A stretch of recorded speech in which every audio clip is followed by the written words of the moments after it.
फिर ऐसा लगता है कि आपने अदब एतमाद कर दिया है? जी देखें, बात यह है कि हमने आखिरी दम तक उनको टाइम दिया, आखिरी दम तक ये कोशिश की कि हमें सुप्रीम कोर्ट से इंसाफ मिले।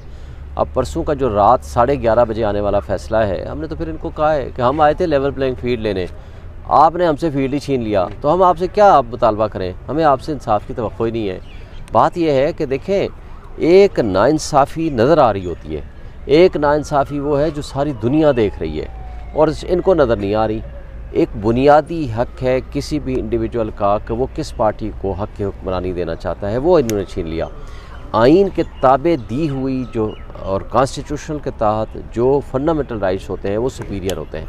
अगर कोई इर्रेगुलरिटी फ़र्ज़ करो, समझता है सुप्रीम कोर्ट कि जी इर्रेगुलरिटी है in the process of election, आप दोबारा करा लें। आप कहें जी हम बल्ला ने दे रहे हैं, हफ्ते के अंदर इलेक्शन कमीशन ऑब्जर्व करेगा कि इन अकॉर्डेंस विद कॉन्स्टिट्यूशन हो, आप कराएं जी दोबारा इलेक्शन करा दें, हम तैयार हैं, हम महीने बाद करा लें। लेकिन 5 साल के लिए आपने प्रैक्टिकली नाअहल कर दिया। हम 4 दिन बाद इलेक्शन करा लेते हैं, फिर क्या होगा? हम 5 साल के लिए तो गए, आपने हमें पीटीआई को तो आपने फारिग कर दिया और डिज़ोल्व भी नहीं किया। देखें, आर्टिकल 17 के तहत डिज़ोल्व करने का अख्तियार सुप्रीम कोर्ट का होता है। आपने पार्टी को डिज़ोल्व नहीं किया, लेकिन पार्टी को आपने ख़त्म कर दिया, पार्टी को प्रोसेस ऑफ इलेक्शन से आपने फारिग कर दिया। लेकिन ऐसा कोई भी फ़ैसला जो कुछ आप कानून और आइन के ताबे करने के पाबंद हैं उसको करने की बजाय जो कुछ आपने किया है उसका पूरी दुनिया ने तमाशा बनाया है हमने अपना, जमहूरियत का, आइन का और क़ानून का। मेरा ख्याल है it was a right decision. ANP का मामला सामने नहीं रखा, उनको फाइन किया गया है और मई में उनको इलेक्शन के लिए यही कहा है कि जनाब उनको 20,000 आप जुर्माना कर रहे हो, आप 6 महीने का टाइम भी दे रहे हो, और जबकि उनको साल हो चुका था, 6 महीने पहले दिए थे। अब 1 महीना चले दे दो, 15 दिन दे दो, 1 हफ्ता दे दो, लेकिन आप 5 साल के लिए हमें नाअहल कैसे कर सकते हो? और तीसरी मरतबा हम सुप्रीम कोर्ट में आए हैं इलेक्शन लेने के लिए। पहला फैसला आया था 1 मार्च का बंदियाल साहब वाला, दूसरा फैसला आया था 4/4 वाला जो फिर 14 मई को इलेक्शन रखा गया था, तीसरा फैसला ये आया है। और अब हम इलेक्शन के लिए हम लेवल प्लेइंग फील्ड मार, सबसे ज़्यादा लिटिगेशन हमने इलेक्शन के लिए की है, लेकिन आपने ये कह दिया कि इलेक्शन तो होगा मगर आपके बगैर होगा, तो इसकी क्या क्रेडिबिलिटी होगी? हमने बताया ये भी, तो उन्होंने उसको नहीं सुना। अच्छा, ये तासुर दिया जा रहा है कि ये वकला की तैयारी नहीं थी, क्या ये बात दुरुस्त है या कि दूसरी साइड से कोई फेवर नहीं दी गई? इसको कैसे देखते हैं आप? नहीं, देखिए, हम फेवर नहीं मांगते, वकला की तैयारी क्या चाहिए? हामिद खान ने बहस की, अली ज़फ़र ने बहस की, एक एक चीज़ सामने लाई गई। आप इलेक्शन एक्ट को बुनियाद बनाकर आप फंडामेंटल राइट्स को वायलेट कर रहे हो। क्या आइन सुप्रीम होता है और बुनियादी हुकूक सुप्रीम होते हैं, या कोई इलेक्शन एक्ट सुप्रीम होता है? आपने बुनियादी हुकूक मुअत्तल कर दिए हैं इलेक्शन एक्ट को बुनियाद बनाकर। और अच्छा, इर्रेगुलरिटी फ़र्ज़ करो अगर है, हम क्योर कर देते हैं, फिर क्या होगा? 5 साल के लिए हम घर बैठे रहेंगे। सबसे बड़ी पार्टी को आपने साइड कर दिया, जो छोटी पार्टियां हैं उनको कहा कि अब इनके दरमियान इलेक्शन करा दो। इस इलेक्शन की क्या अफादियत है, क्या हैसियत है? शोएब शाहीन साहब, हम देख रहे हैं कि बड़े अजीब किस्म के इंतखाबी निशानात अलॉट किए जा रहे हैं पीटीआई को, तो क्या आपको लगता है कि रैंडमली हो रहा है या फिर ये सिलेक्टेड कोई किसी वजह से स्पेसिफिकली पीटीआई को टारगेट किया जा रहा है? इस तरीके से किसी को जूता मिल रहा है, किसी को बैंगन मिल रहा है, तो ये क्या लग रहा है आपको? देखिए, मेरा तो इंतखाबी निशान 47 में फाख्ता है, लेकिन बात यह है कि ये जानबूझ के returning officer, district returning officer तज़हीक आमेज़ सलूक कर रहे हैं हमारे कैंडिडेट्स के साथ, जानबूझ के। ये बदतमीज़ी इसलिए कर रहे हैं ताकि इनको किसी ना किसी तरीके से इनकी जो पॉपुलरिटी है डाउन की जाए। लेकिन ये सारी कौम देख रही है, इसके कोई फ़र्क नहीं पड़ना। लोग देख रहे हैं, कौम देख रही है, पब्लिक देख रही है। आप अगर इस तरीके से एक प्रोसेस ऑफ इलेक्शन से आप आउट कर देते हैं एक पार्टी को, बल्ले का निशान वापस ले लिया, हमने वो नज़रियाती के साथ इत्तेहाद किया, एग्रीमेंट किया जो कि कानूनी है, आइनी है। इन्होंने पहले फैसला कर दिया नहीं जी आप किसी का ना माने, इलेक्शन कमीशन ने दिन में फैसला आ गया, फिर बंदे को उठा लिया, रात को 7 बजे उसकी प्रेस कॉन्फ्रेंस करा दी। बात यह है कि इसका मतलब ये हुआ कि आपको पीटीआई के इंटर पार्टी इलेक्शन से मसला नहीं है, आपको बल्ले के निशान से भी मसला नहीं है, आपको मसला ये है कि पीटीआई किसी सूरत इलेक्शन में हिस्सा ही ना ले सके। ये है इनका मतमा नज़र। एक सवाल शोएब शाहीन साहब, ये बताइएगा कि बज़ाहिर अब फैसले के बाद लग ऐसा रहा है कि पीटीआई हुकूमत नहीं बना पाएगी क्योंकि मखसूस नशिस्तें अब आप लोगों के पास नहीं होंगी, और इसके बाद अब ये प्रेडिक्ट करना आसान हो गया है कि आप हुकूमत नहीं बना रहे। तो क्या इस हवाले से आप लोगों ने कोई प्लानिंग की है? देखें, हम इंशाअल्लाह हुकूमत भी बनाएंगे, हम इंशाअल्लाह मैक्सिमम सीटें भी हासिल करेंगे।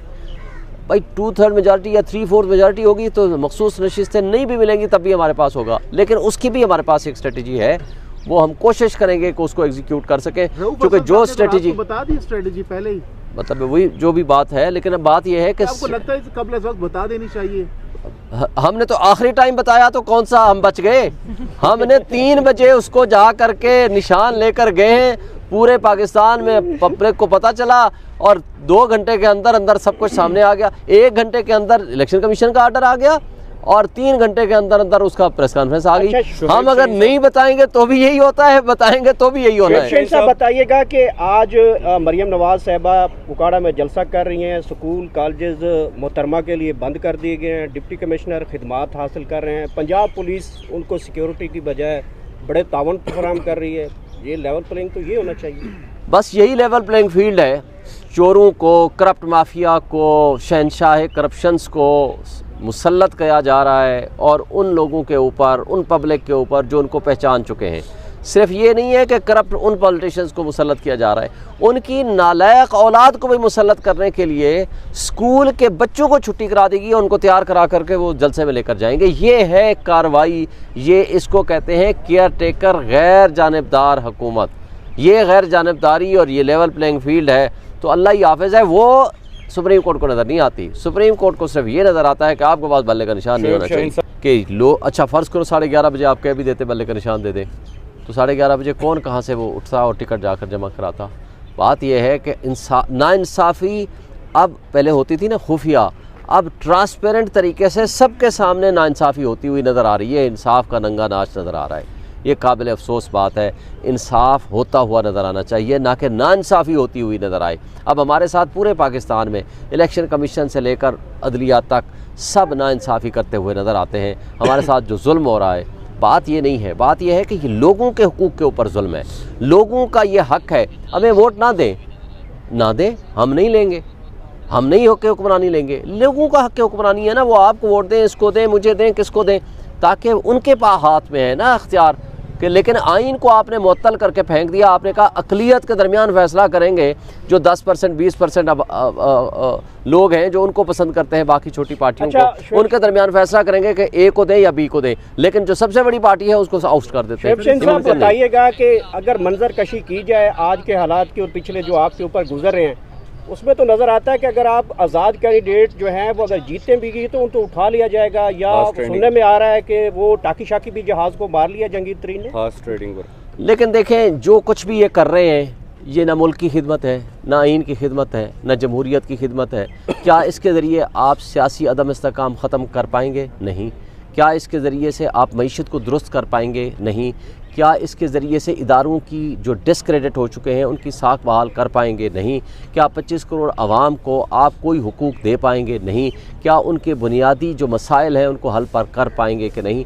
उसके लिए आपको स्ट्रॉन्ग डेमोक्रेटिक गवर्नमेंट चाहिए, आपको उसके लिए एक free and fair and transparent elections चाहिए। अगर आप ये नहीं देखें, एक होता है ना गुस्सा, उससे का इजहार होना है वोट के ऊपर। लोग समझेंगे कि अब हमारे हाथ में आ गया है हक़ के हुक्मरानी, अब हम अपनी मर्ज़ी का हुक्मरान बनाएंगे। जब आप वो भी छीन लेंगे तो क्या होगा? अफरा तफरी होगी, इंतशार होगा, बददिली होगी, उसका नुकसान मुल्क को होगा, 25 करोड़ आवाम को होगा, माशी तबाही आएगी, सियासी अदम इस्तेकाम में इजाफा होगा और उसका नुकसान मुल्क को होगा। जो ये सारे इदारे और अदलिया मिल के कर रही है, ये 25 करोड़ आवाम के साथ जुल्म कर रहे हैं।